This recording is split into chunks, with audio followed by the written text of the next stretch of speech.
the National Science Foundation, where discoveries begin.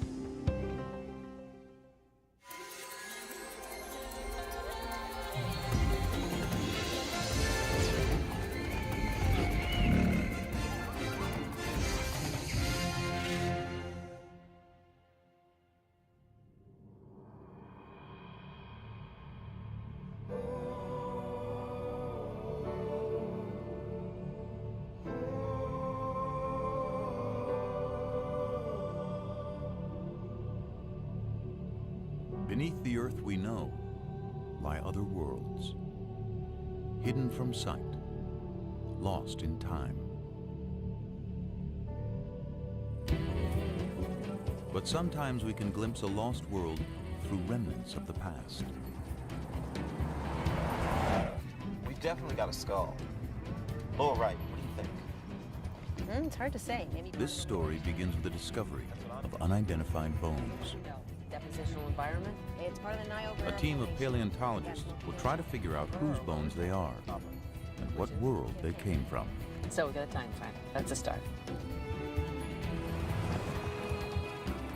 They were discovered in Kansas, mostly farmland today. But once, Kansas lay beneath a vast sea.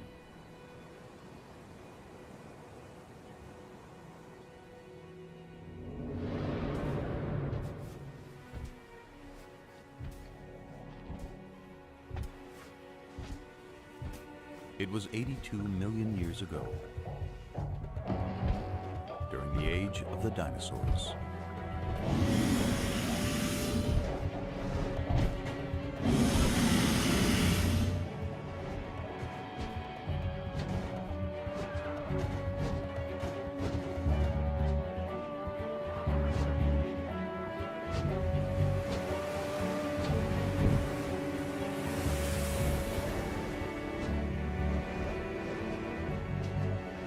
But there was another world of giants on Earth.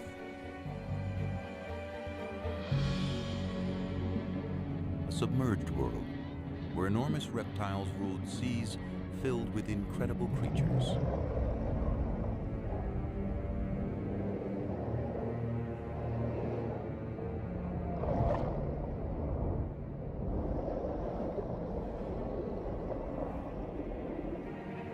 These were the most dangerous seas of all time. No living thing was safe.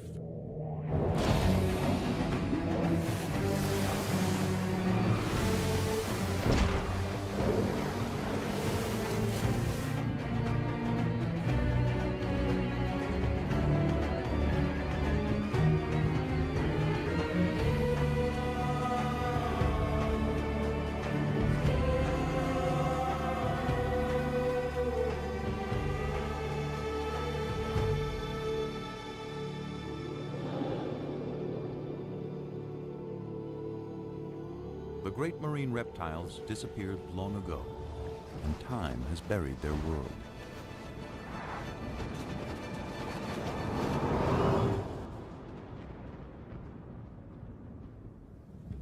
But any of us might still encounter a sea monster.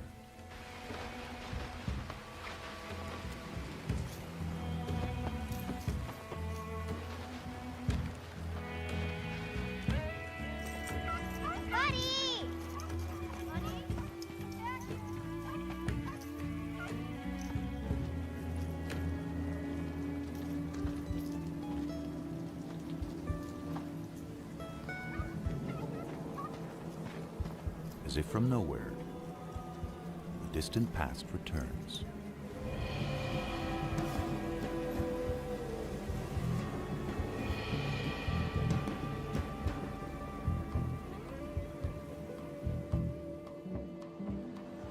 The scientists hope to find not just the fossil of an ancient creature, but a story recorded in its bones. Grab your tools.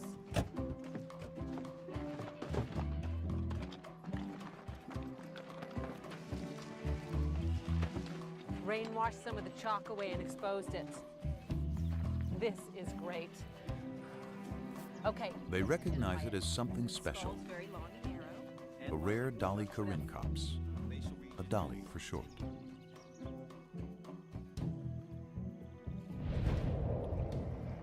It was a marine reptile of the late Cretaceous, a little bigger than a dolphin and a fast swimmer.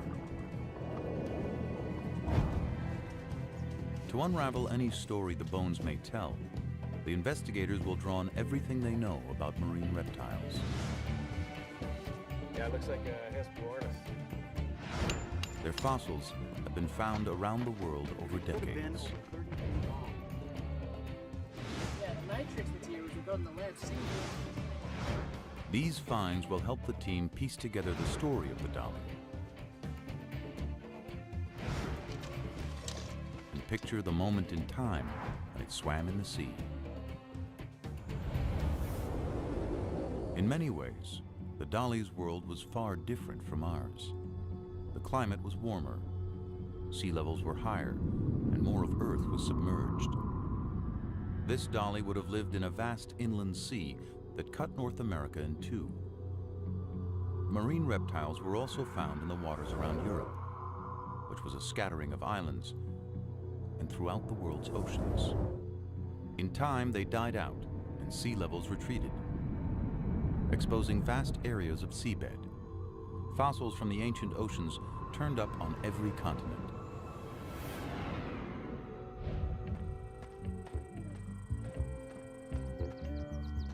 A discovery in the Australian outback offers clues to how the Dolly's life may have begun. It seems to be laying out in a pretty consistent pattern. 95% of the fossils we're finding here are the bones of juveniles. So many small bones in one area suggest that marine reptiles gathered in protected shallows to give birth. And in North America, that's how the story of this Dolly begins to unfold. Imagine that one of the creatures in the shallows is a pregnant Dolly corincops. She gives birth to a male, 18 inches long and colored like his mother.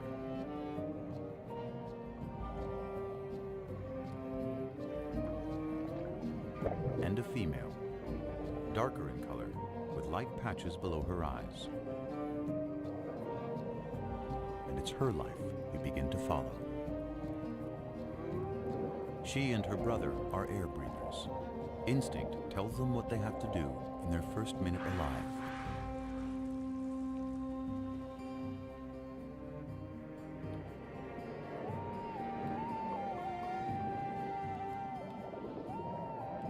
From the beginning, the little female and her brother practice skills they'll need one day, when they'll have to leave the safety of the shallows for the dangerous seas beyond.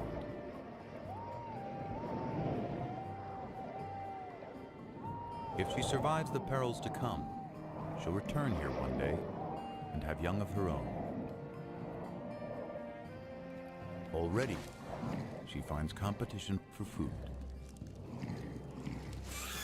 There's the Hesperornis, a bird that can't fly and has a beak full of sharp teeth.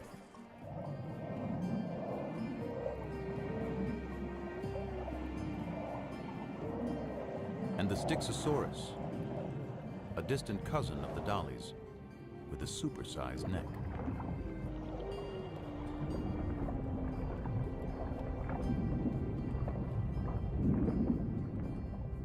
An adult can reach 35 feet in length.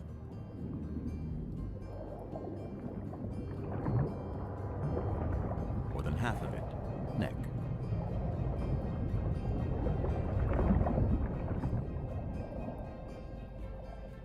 Its shape makes it a slower swimmer, but it's great for catching fish.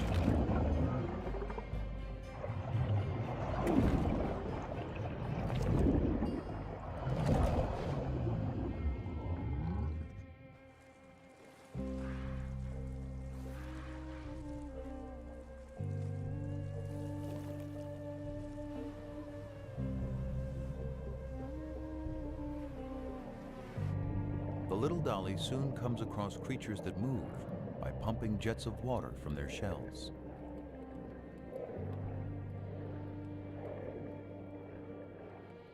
They're called ammonites, and they thrive in the ancient sea.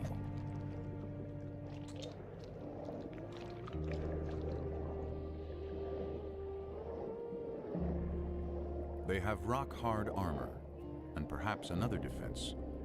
Swim too close like the little female, and get a face full of ink.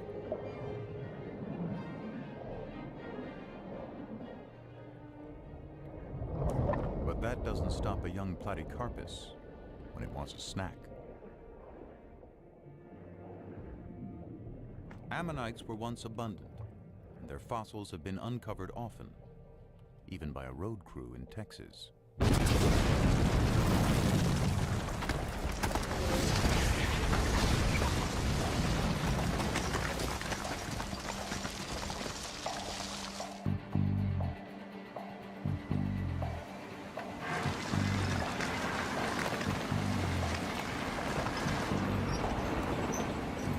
Ammonites. A lot of them. There were many kinds of ammonites, and we know when most of them lived. So their fossils are like markers in time. Identify an ammonite, and you can date other less common fossils nearby. That helps place dollies in the long history of marine reptiles. It began some 250 million years ago in the Triassic period, with land reptiles that moved into the sea. They developed webbed feet, then flippers. Some had elaborate armor. Into the Jurassic, they continued to evolve. To see at great depths, some had eyes the size of dinner plates. Top predators grew immense and powerful, reaching their peak in the Late Cretaceous, near the end of the dinosaur age. The very time when the dolichorhynchops lived.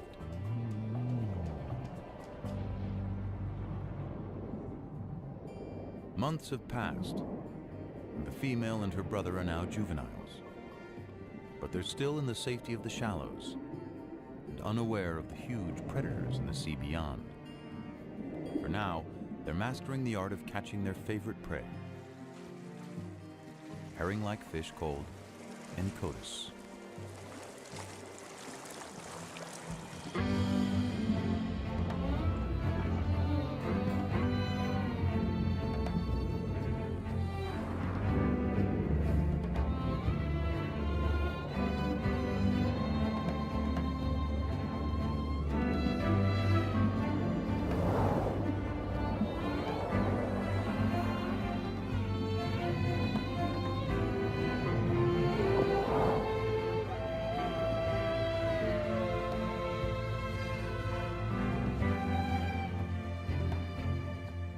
Then one day, everything changes for the dollies. Perhaps it's a change of seasons that causes the encotus to head out to sea on a migration. The dollies must follow their main source of food.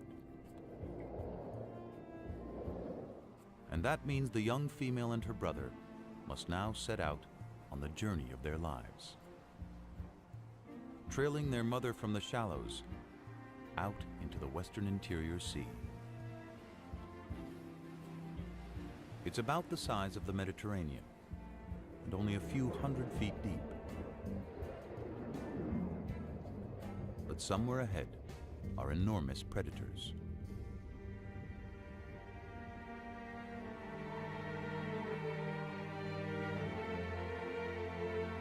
We know because where those predators once swam, the layered earth holds their remains as if a vast graveyard. Exposed to wind and rain, it gradually reveals what's within.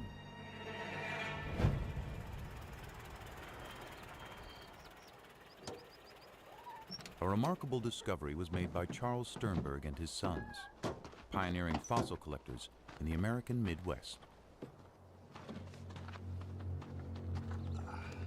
I covered it so nobody else would notice and disturb it. Yeah. Skull looks like some kind of dinosaur. Big one. Levi, should look over there, about where the It was a tail creature might like this the dollies might encounter in deeper waters. Like limbs.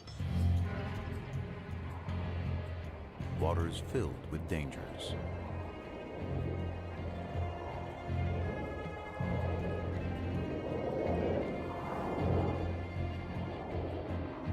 The Tusateuthis was a massive hunter, like the giant squid of today.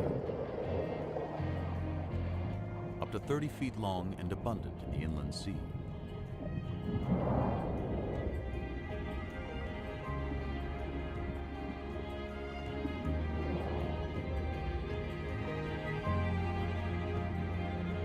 It was too big to be attacked by the Platycarpus, who settles for smaller prey.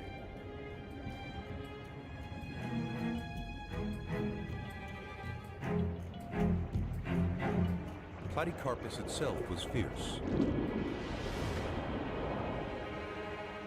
but not in the same league as its larger relative, the creature the Sternbergs had found.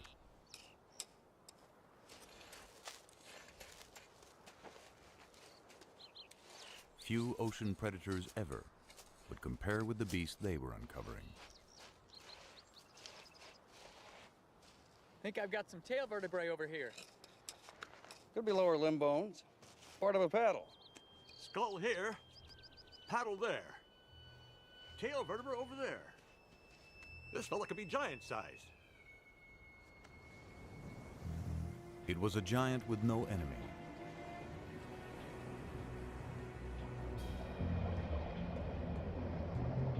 A great reptile called Tylosaurus.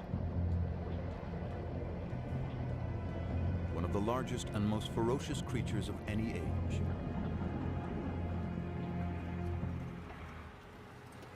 A fossil of a closely related beast tells us more. תבדוק מה מצאנו פה? וואו, חבריה. תראה מה זה, זה דבר ענק. יא בויה. משהו מדהים, מדדת? Its eyes were as big as grapefruits. מטר וחצי. מטר, מעל מטר וחצי. Cone-shaped teeth filled its jaws and the roof of its mouth. Perfect for seizing prey.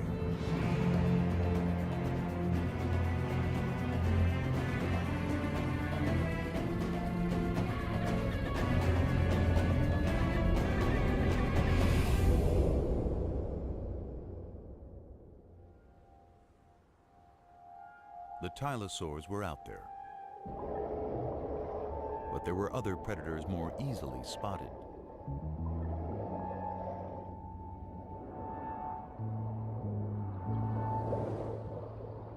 As fish go, Xiphactinus was gigantic, up to 17 feet long.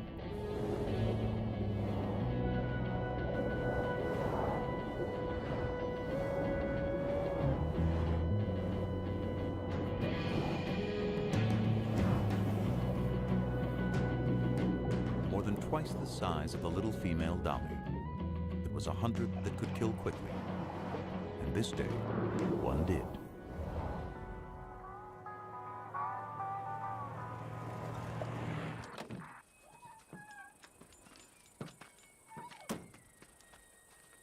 We know what happened from a fossil excavated in the Badlands of Kansas by Charles Sternberg's son, George. Mr. Sternberg, I called from the newspaper. There's a lot of talk about what you found out here. Glad you could come. Well, thank you. Caught a pretty big fish here. What is it exactly? This is a 13-foot Xiphactinus, but there's more to it. As I went through digging out the fossil, I noticed something beneath the ribs. I found some vertebrae, kept on going. Turned out to be an entire animal inside.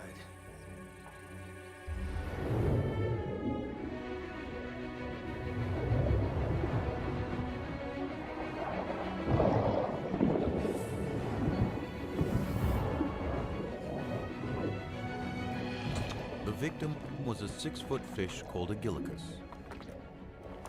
Such a mouthful that swallowing it killed the Xiphactinus, a prehistoric victim of gluttony.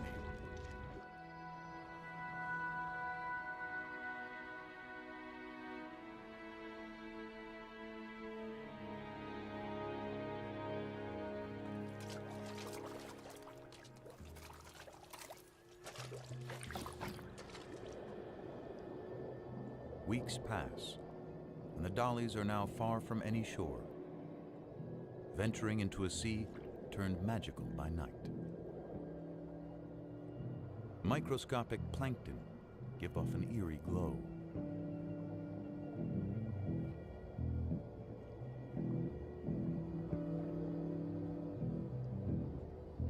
Under cover of darkness, the Encotus rest, not quite sleeping.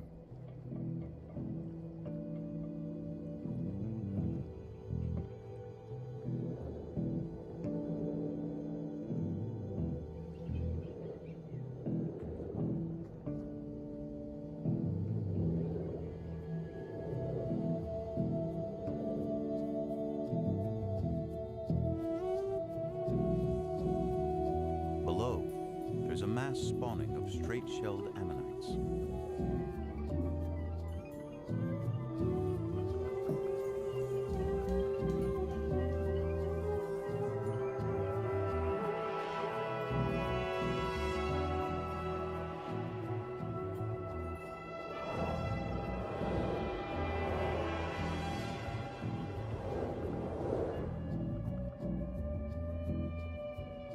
The dollies keep their eyes trained for predators, and one is about to change their lives.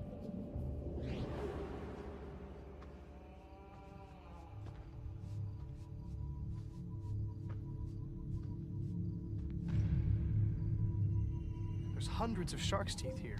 After a long day hunting fossils, two amateur collectors unearthed the wealth of shark's teeth.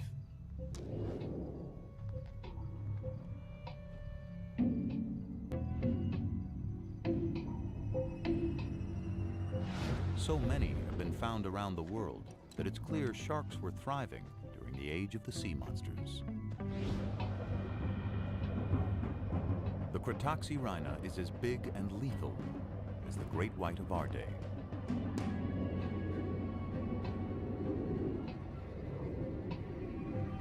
It slices its victims into bite-sized chunks using razor-sharp teeth.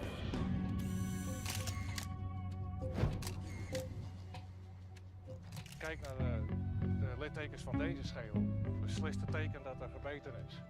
There is evidence from a Dutch quarry that ancient sharks fed on even the largest marine reptiles, leaving tooth marks on their bones.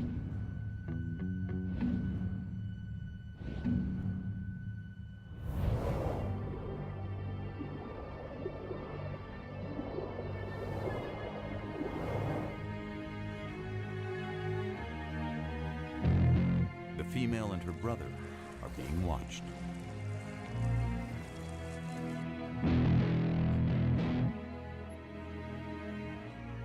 But it's their mother who becomes the target.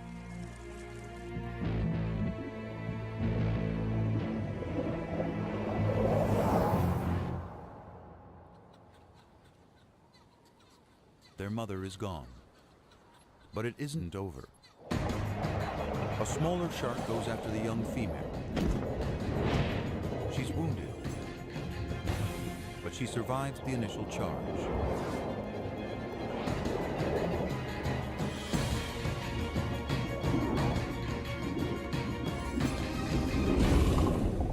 Perhaps the shark was not as lucky.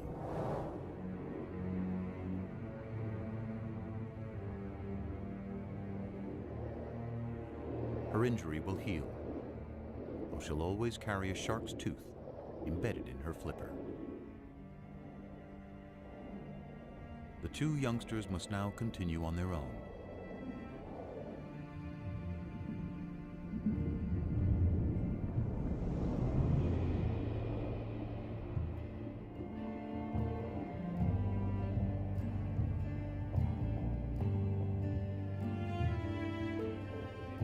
If the female and her brother are going to survive, they'll have to find food and their way in this vast inland sea.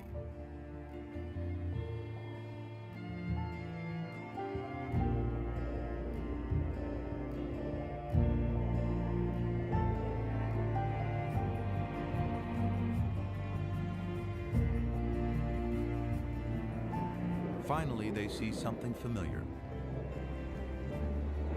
A school of Encotus, trailed by other dollies.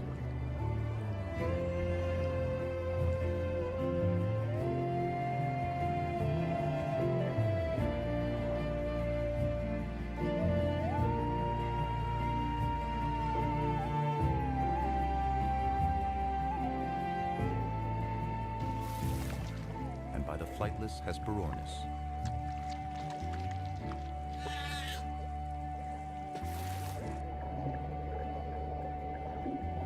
But nearly anything in the sea can be a meal for a tylosaur. This one died with a full stomach. Yeah, it looks like a Hesperornis. Big as a pelican. Maybe bigger. The stomach contents of a single tylosaur reveal its enormous appetite. I think so. This looks like the bone of a 3 to 5 foot long teleost fish. Got a bone here from a small mosasaur, probably the size of an alligator. And it seems like he swallowed a shark. Big eater, this guy.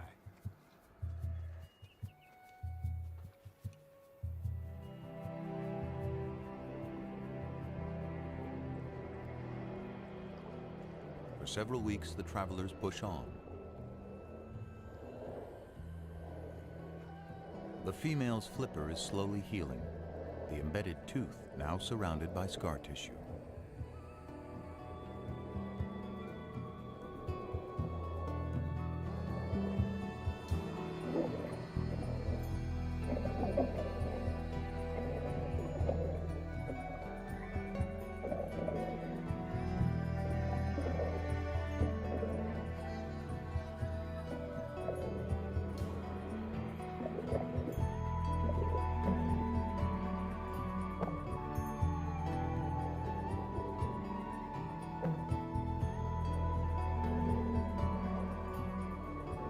The young female is drawn away by a potential meal of squid. One escapes among a colony of crinoids, prehistoric relatives of sea stars, perhaps swept up from the bottom by currents.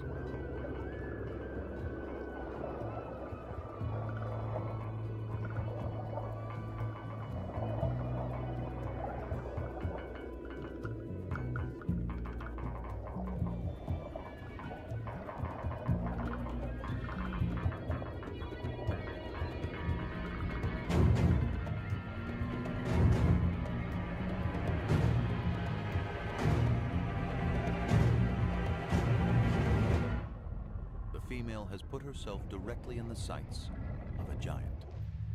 Taking the exposed parts of the skeleton together, skull to tail, I make the specimen about a 29-footer. Yeah.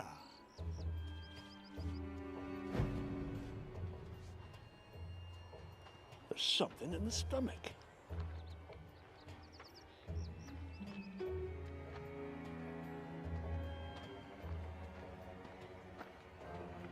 They had found the monster's last meal entombed within its ribs.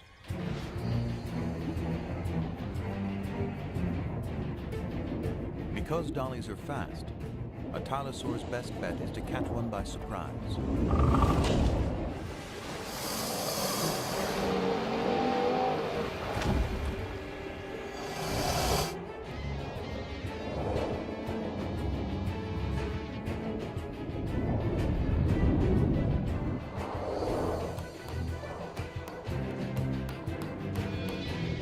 Escapes, but her brother doesn't see the danger coming.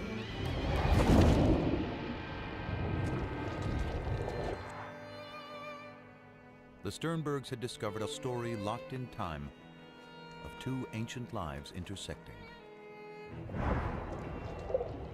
But why did the predator die so soon after eating the dolly?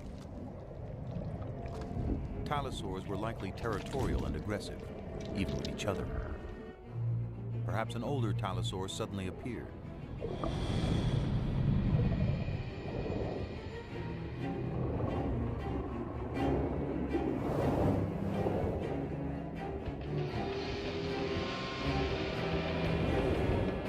The younger tylosaur is threatened and tiring, slowed down by the large meal in his stomach.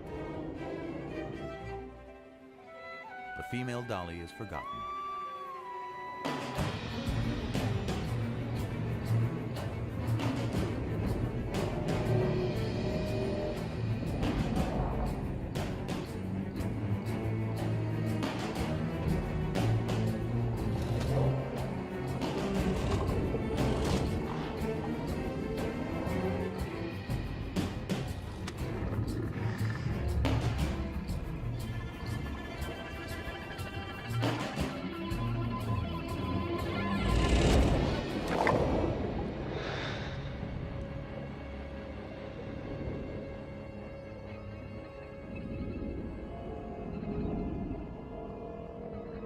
The younger Dinosaur is mortally wounded.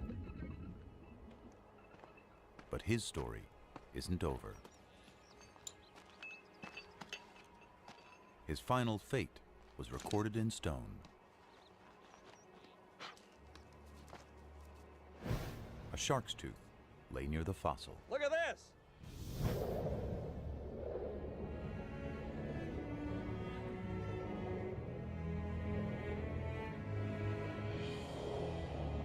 The female moves on with the others. Soon, the scavenging will begin.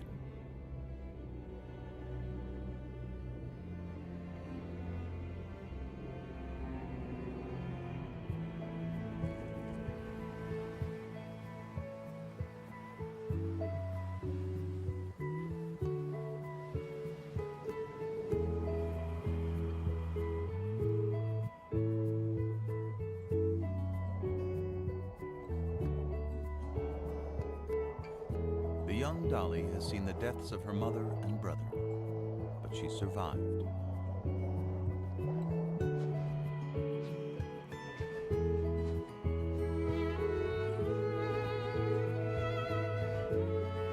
Each year, marine reptiles gather again in the birthing grounds of the shallows. Among them is the dolly with the wounded flipper, now fully grown. She's completed her journey and returned to the waters of her birth. And after several seasons, she becomes a mother. Her young will grow larger and stronger, and one day set out on their own journeys through the inland sea. Day by day, month by month, life plays out.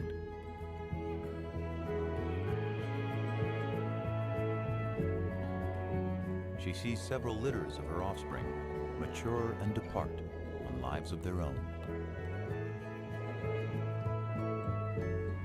Eventually, a year comes when the mother can't finish the migration. One quiet day, when old age has weakened her body, her life comes to a gentle end.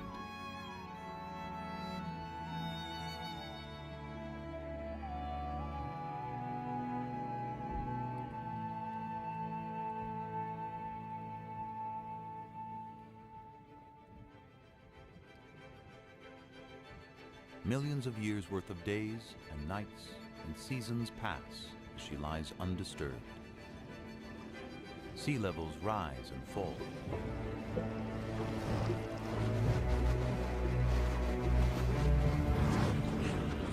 Around the world, continents shift, and volcanic activity changes the face of the Earth.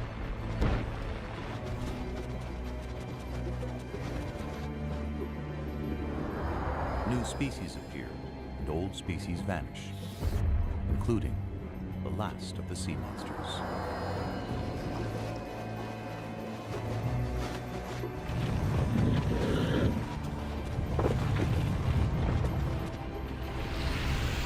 Beneath the shifting land, the remains of the great ocean reptiles are turned by time into rock. Daddy? And lie hidden until exposed. Daddy?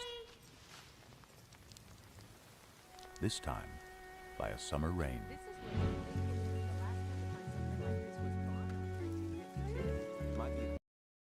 How are we going to take it out? We may have to plaster the whole thing and take it out in a jacket. Hey, come check this out.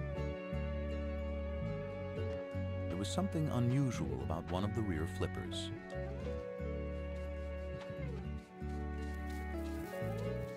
a shark's tooth embedded between the bones.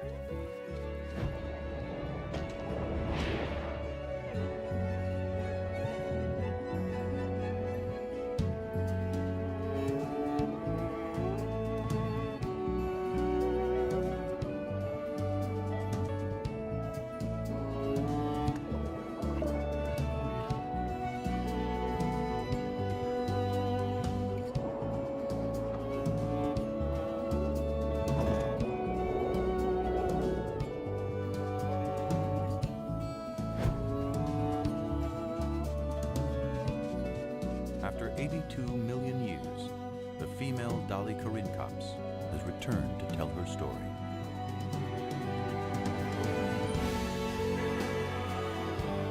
There are countless other creatures still buried within the layers of the earth,